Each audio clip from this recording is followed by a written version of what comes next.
Peya est bachelier de la dernière session. À Maya-Maya ce jeudi matin, il a un rendez-vous avec un vol qui doit l'emmener loin du Congo. Je fais partie des boursiers de la maison russe, mais je reviens à Dongoni. Je suis venu pour prendre le vol, je pars en Russie pour faire la pisciculture. Il y a Peya, il y a également Orly. En communication avec un proche, elle dégage un sentiment de joie à l'idée de savoir qu'elle va bientôt quitter le pays pour aller étudier en Russie. Je suis vraiment heureuse, tellement contente même. Je voulais d'abord dire merci à notre député, Yves Fortuné. Comme Peya et Orly, ils sont 7 au total à avoir bénéficié des bourses d'études octroyées par la Maison russe au Congo. Des opportunités réservées aux bacheliers du lycée agricole d'Ongoni, dénichées et négociées par le député de la localité. Ce partenariat est parti d'une idée simple. Je me suis dit, nous avons un lycée agricole dans notre localité. Il faut arriver à former les jeunes dans l'agriculture. Nous nous sommes organisés pour avoir des coopératives et nous nous sommes dit, mais comment on peut faire pour que demain, dans les années à venir, nous ayons des cadres formés. Et j'ai vu l'ambassade de Russie, à travers la maison russe, faire des activités dans ce sens.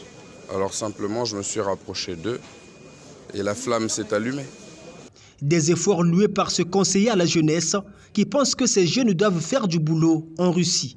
Au-delà du fait qu'ils vont représenter leurs familles respectives, ils doivent avoir en tête qu'ils représentent toute une nation.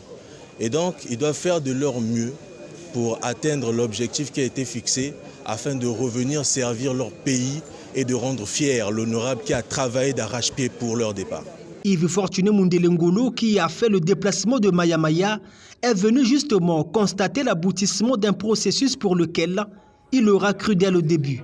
Nous sommes heureux d'avoir accompli notre devoir. Ce n'est pas sans sacrifice. Nous avons peiné. Ça a été difficile. Et nous sommes arrivés, nous voyons le bout du tunnel. Les enfants partent aujourd'hui pour la Russie, dans leurs différentes universités. Nous avons beaucoup d'espoir sur eux. Désormais, c'est à eux de jouer la partition. Cette partition, c'est leur travail.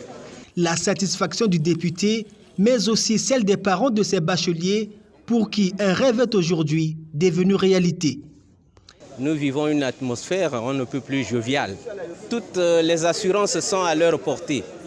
En dépit du fait qu'il y a un climat conflictuel entre la Russie et l'Ukraine, mais tout doit se passer bien parce qu'en fait de compte, les gens vivent un climat vraiment pacifique là-bas et sur ce, les étudiants peuvent suivre leur formation sans crainte et terminer pour revenir avec les diplômes qui leur sont reconnus. À quelques minutes de l'ouverture des formalités, c'est l'émotion qui a régné sur le hall d'attente.